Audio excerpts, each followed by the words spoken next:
The question that I have for you guys this evening to start off with, just for you to be thinking about, what does it mean for you when you say, I love you? What does it mean for you when you say, I love you? What does it mean when someone says to you, I love you? We're going to be talking about love, which means that not only have we got a lot of verses, but they're super famous, so you will have heard them before. But I think what I know that what the Holy Spirit gave me to talk to you about is super important. So don't switch off just because you've heard them before. So my first point I want to make and show you is that love is a extremely big deal. So I just want to show you that in a few verses. So if I can have 1 Corinthians 13, very, very famous. Up here we go. If I speak in the tongues of men or of angels, but do not have love, I'm only a resounding gong or a clanging cymbal. What does that mean? If I can speak like French and German and Dutch, and then I can speak in tongues and maybe I can interpret it, and yet I don't have love, it's kind of like somebody just sat over there and kind of bashed the drums a little bit. Just meaningless, right? Just meaningless noise. If I have the gift of prophecy, which means I know the future. If I can fathom all mysteries and all knowledge, like I can understand everything. And if I have a faith that can move mountains, imagine what that would be like.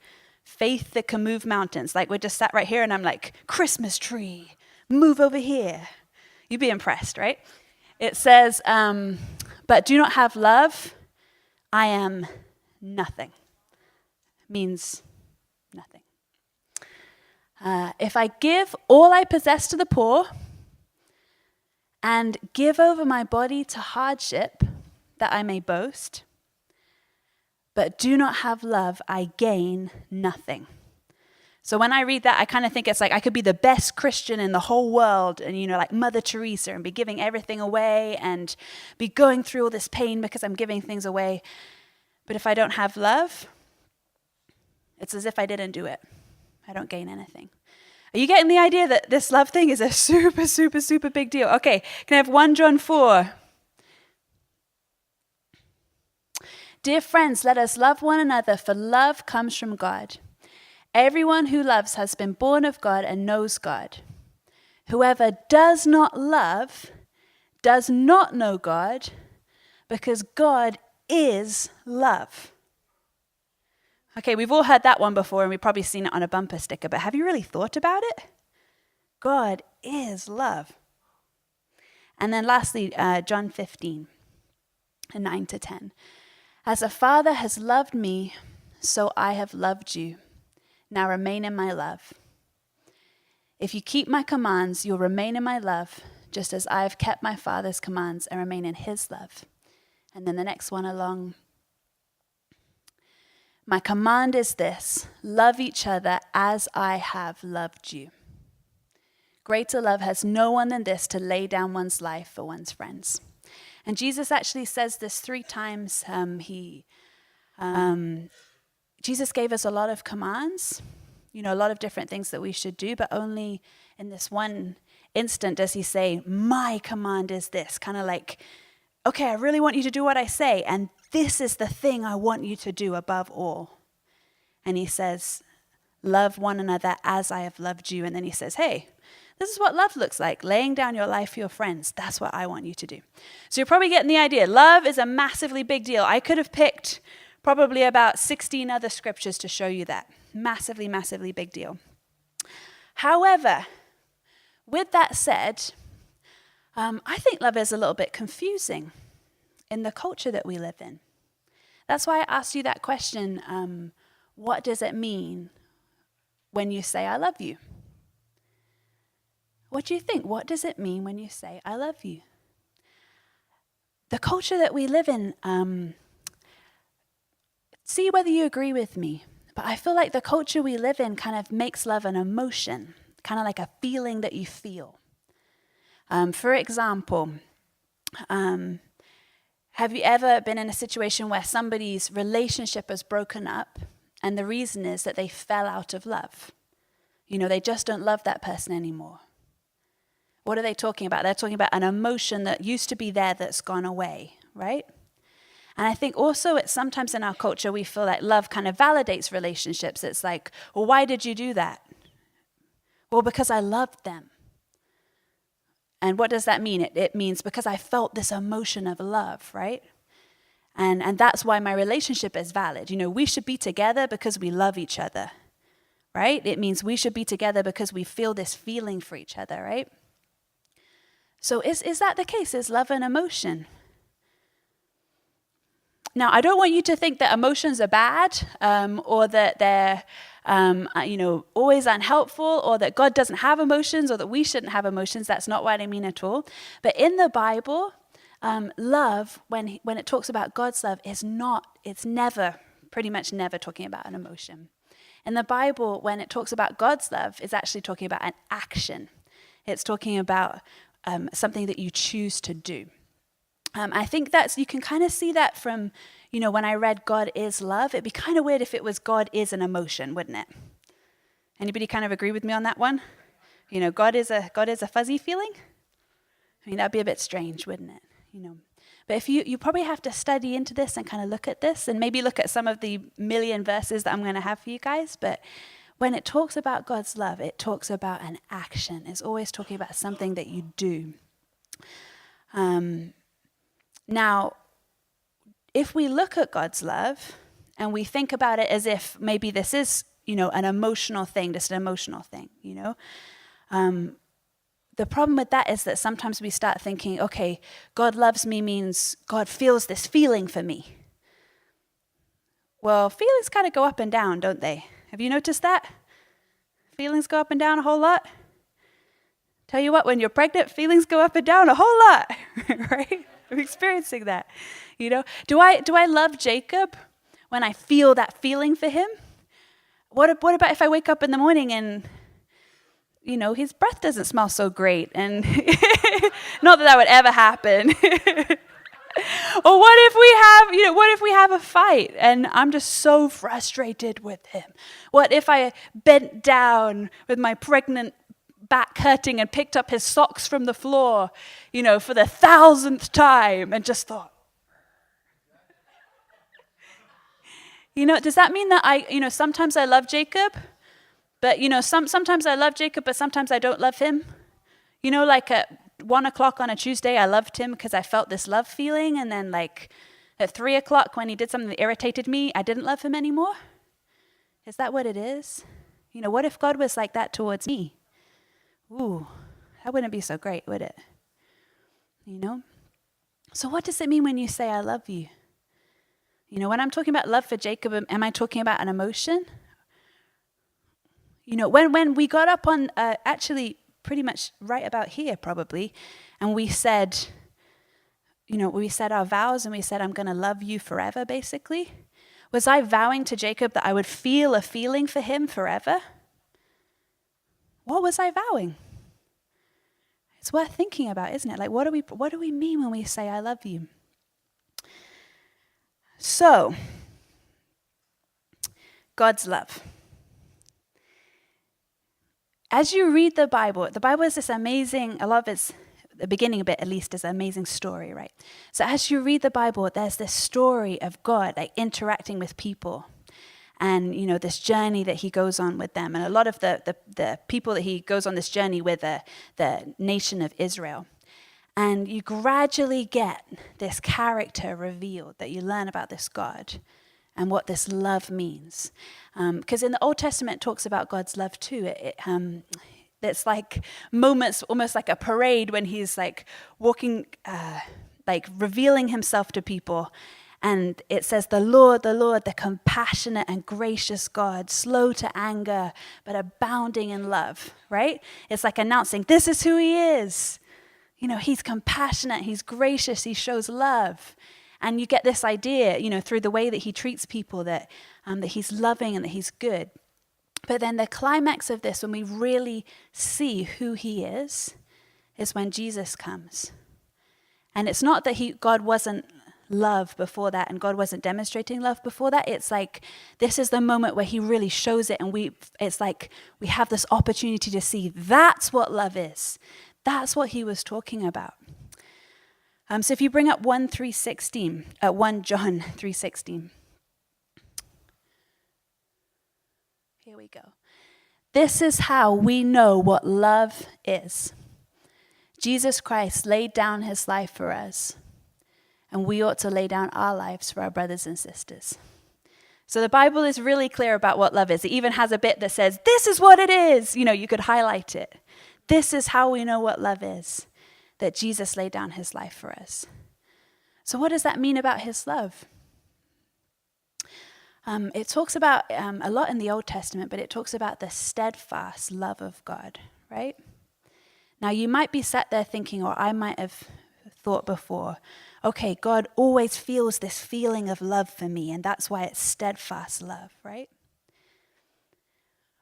Well, what we find out is, as we watch him, that his steadfast love means that he is the person who gives himself for me, who puts himself out for me, who suffers pain for me, who would do anything for me, and it doesn't stop. Just 100% of the time, he's always been that for me. He will put himself out. He will not just put himself out. That kind of sounds like, go to the shops and buy something for me. He will give himself. Can you imagine what that would be like? I know I'm officially a parent, but I'm not really a parent yet, right? But so it's hard for me to imagine what it would be like to give your own child to be brutally murdered. But he did that for you. He didn't just do it for me or for people that stand on stages and speak in microphones. He did that for you. That's what love is. That's what God's love is. It's I give myself for you. And it doesn't change. And that love actually changes crazily who we are. I want to show you something, and you're welcome to laugh if you want to. I'm not going to judge you. So this, I'll come a bit closer so you can see. This is something feared by everybody that's ever lived with me, because it probably carries disease, honestly. This is my stuffed animal, or cuddly toy, as you say in England, Bubby. It's called Bubby because I got it when I was 1.5, which was 28 and a half years ago. So he's old, and I couldn't say bunny, so he got called Bubby. I don't know if you can see from here, but some of the fur that's on this thing wasn't the original fur. The eyes, the nose is pink, and I think it used to be black. I think I might have chewed on it. He's got lots of patches of fur coming out. What's the value of this? What's the value of this thing right here? We're getting a whole different sort of variety of thoughts and answers going on. What's the value of this? Realistically speaking, could you sell this? There are really weird people in the world, and if I ever get stunningly famous, you probably could, but I'm not stunningly famous, so no. It's made of bits of fluff that are quite old. I forgot to wash him. Once it was my responsibility and not my mum's responsibility, so if you stick him in water, he turns the water dark green. Because I basically slept with him for... Probably shouldn't do that. Maybe the addiction will come back. No, I slept with him for years and years and years and years and years until I had the revelation that I was 27 years old. No, for real. And it was probably time to stop. However, I want to tell you a story. When I was 3, my dad had a moment that was not his finest hour.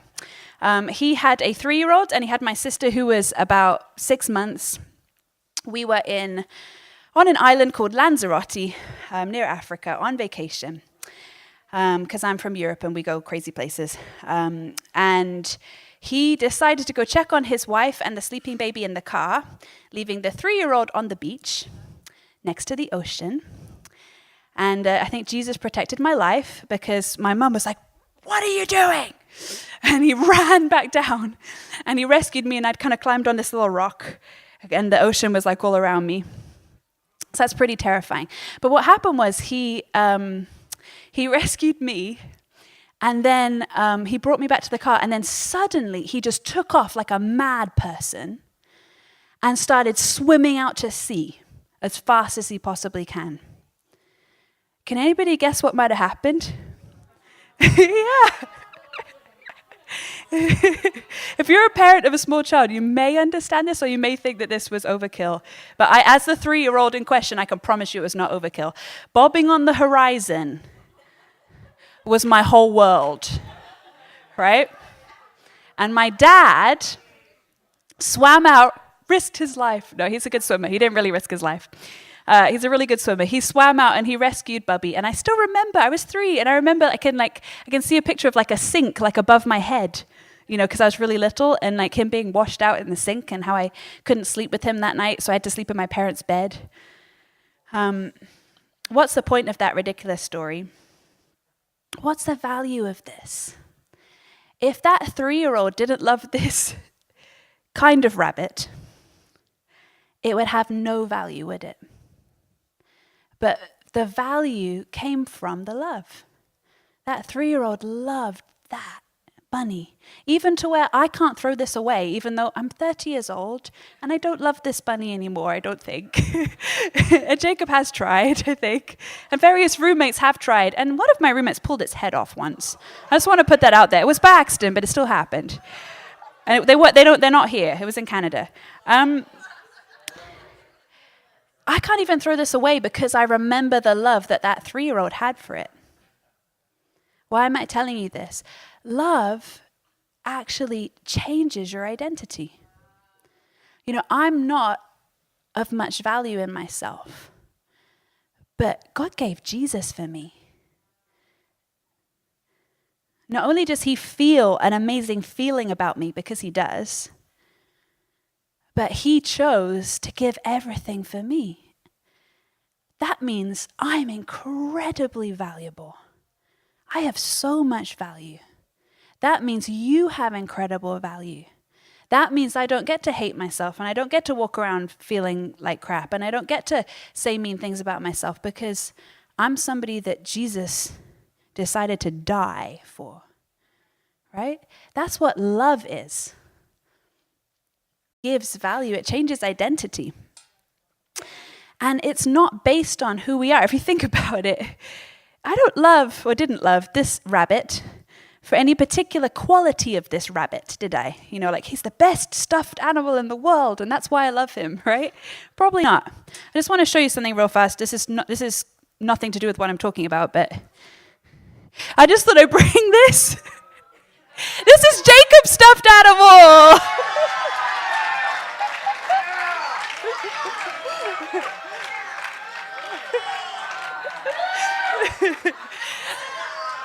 He looks in much better shape. Jacob is a little bit younger than me. I don't know if that's got to do with it.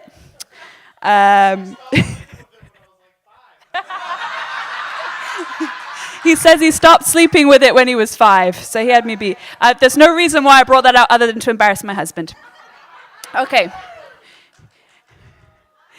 Back to the story. Can you bring Romans 5:8 up? Andy, can I have Romans 5:8? I don't know if I should put this away because it's distracting, or if I should keep it there, but Romans 5:8. But God demonstrated his own love for us in this: while we were still sinners, Christ died for us. So this is another little facet of what God's love is like. God's love isn't based on looking at me and thinking, well, Sarah, you really aren't that bad, Sarah. Actually, I can see some reasons to love you, Sarah. And I'm just going to love you. And you know what? If you could just do a bit better, and work a little bit more, and maybe not sin as much, then maybe I would love you some more.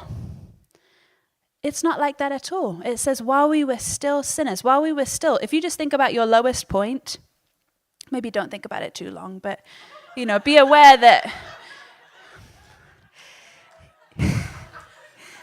we've had these moments, right? We've had these moments when we just kind of sucked, haven't we? Right?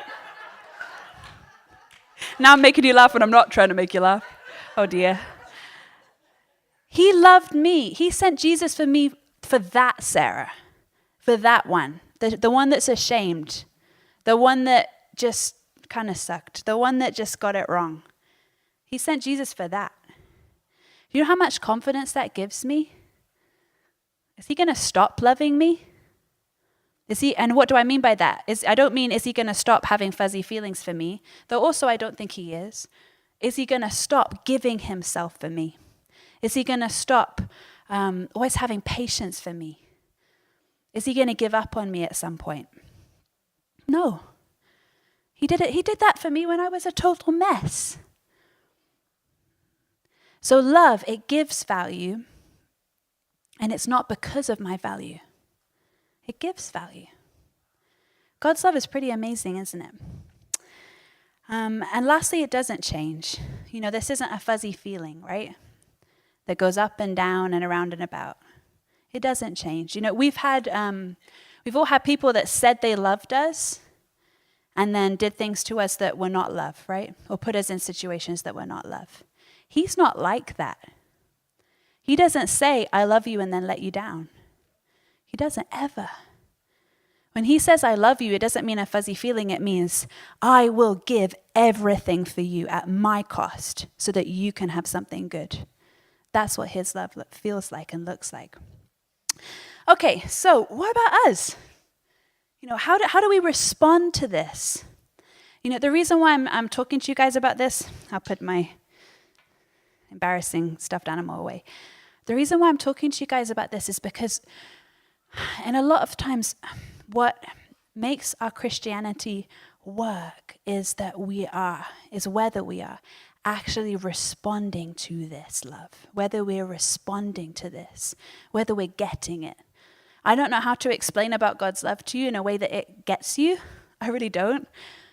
But I'm going to try anyway. You know, I'm going to tell you anyway, because it's when you see that and you're able to respond to it, that's when things really change. You know, when you really recognize, wait a second, it's not just a story about somebody that died 2,000 years ago. It's something that happened in my life. You know, it's something that changes my life. So how do we respond? Let's bring up 1 John 4:10 to 12. This is love, not that we loved God, but that he loved us and sent his son as an atoning sacrifice for our sins. So he's basically saying, hey, love isn't you and your amazing ability to love. Love is God. Love is what he did. And then the next one. Friends, since God so loved us, we also ought to love one another. So our love that we have for people and our love that we have for God, which is also an action, not an emotion, is always a response. I was thinking about this, and I think quite a lot of us will have heard the phrase, you know, like, or talks about how you have to have experienced God's love in order to be able to give it out. Has anybody kind of heard that stuff before? Like experience it and then give it out. I just want to caution you, it just occurred to me, if you think love is an emotion, you might be confused into thinking that means I need to have an emotional experience of love in order to be able to love others. And emotional experiences of love are fantastic and necessary and good, but that's not what that means.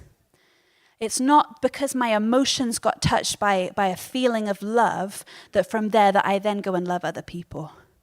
It's because my identity has been changed by what somebody did for me that I go out and love other people.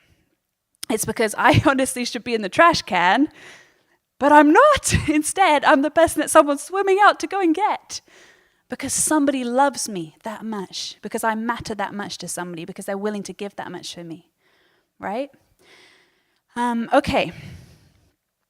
So when we see that love, not necessarily, I would never want to downplay having an experience, like an emotional experience with God, because I've had many and they're really important.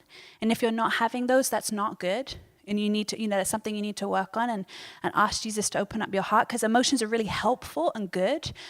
But it's when we really see and understand that love, understand this happened, and make it, this is a real thing that happened in my life. That's when we're able to respond.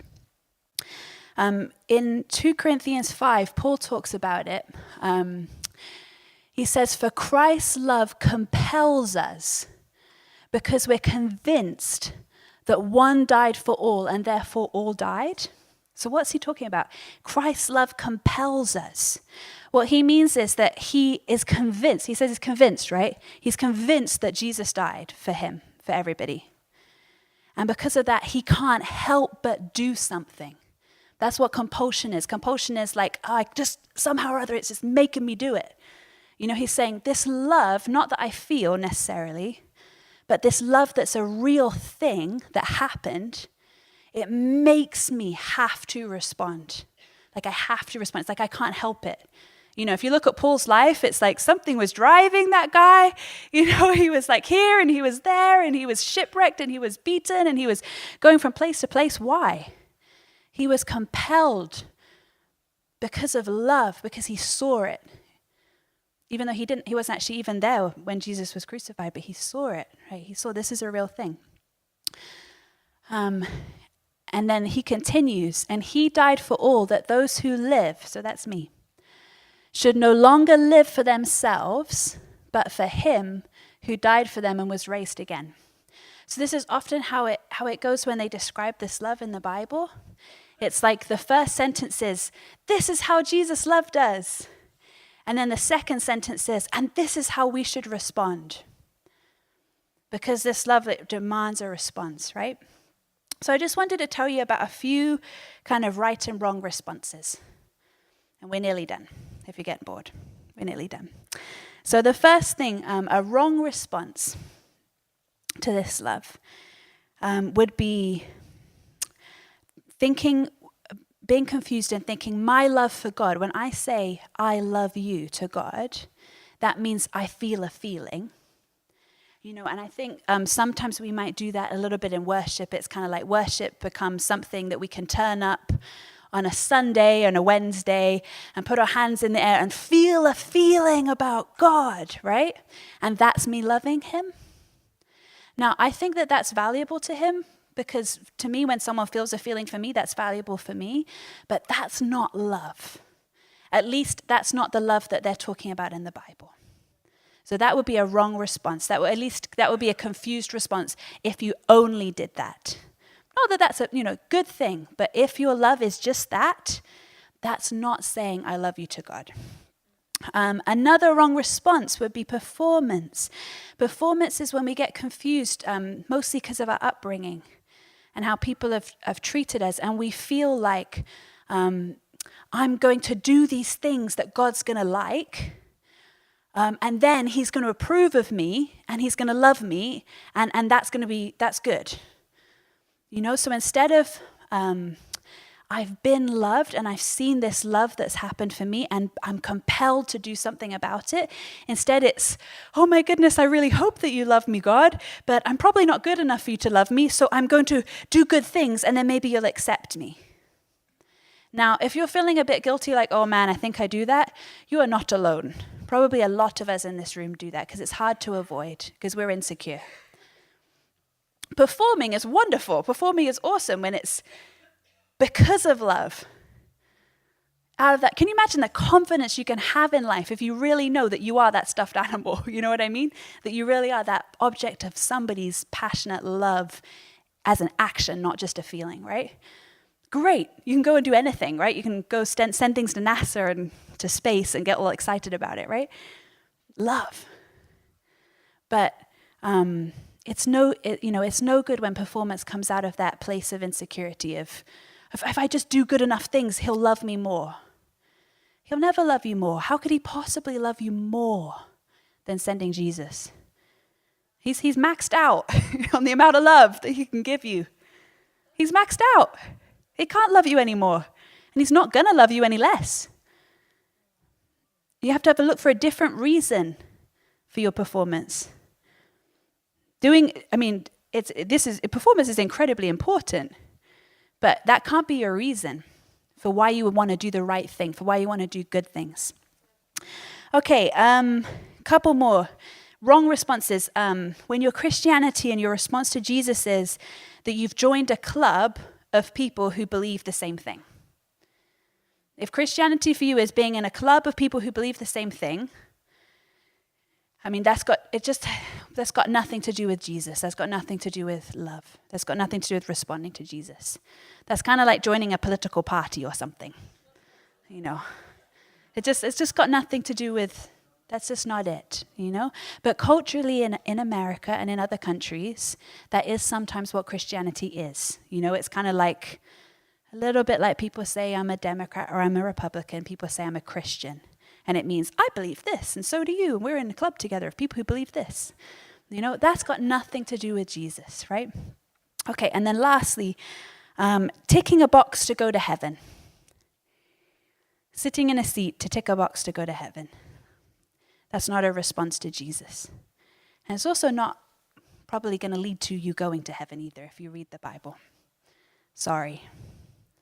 Not sorry, because you need to know this stuff. If you don't know what means that you go to heaven, you need to start reading the New Testament. Right responses. The first one I wrote down is that his love changes me. It changes my identity. So I go from feeling like, the disgusting, yucky stuffed animal, I keep using that example, that has no value, that's messed up, that's imperfect, that's got horrible things in their past, that just isn't that great. Well, that's just mediocre. I go from that to being the person who is so valued and so important that Jesus died for them. So that's a right response, is that love changes me. And above all this, the right response to Jesus' love is an action.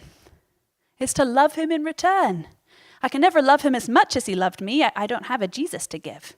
But I can love him in return with my actions, to give myself for him. He gave everything for me, so I'll give everything for him. And he actually lays out for us what that looks like how you can show him love. If you want to put John 14:15 up again. Oh, it's not again. If you love me, keep my commands. It's not very kind of fuzzy, is it? It's not like, if you love me, buy me chocolate. It's, if you love me, keep my commands. And then again in verse 21, whoever has my commands, so whoever knows the truth, and keeps them and does what I say, is the one who loves me. How about that? Do we walk around thinking that? Or do we think, I feel a fuzzy feeling for God and therefore I love him? What does it mean for you when you say, I love you to God? What does it mean? Does it mean, I do what you say, God? Because that's what he says that love looks like to him.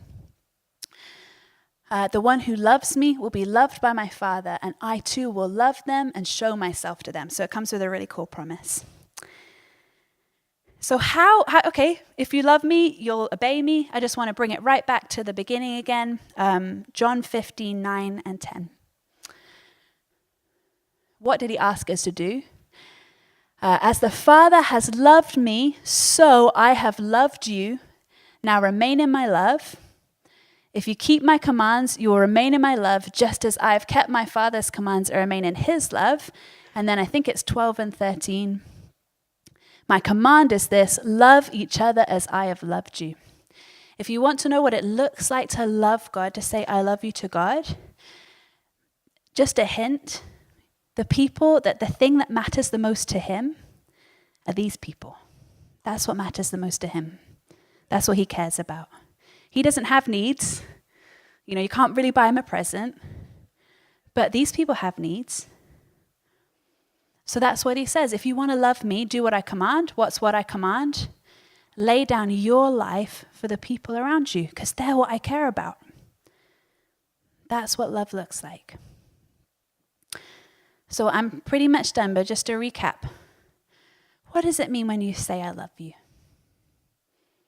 Is it a fuzzy feeling?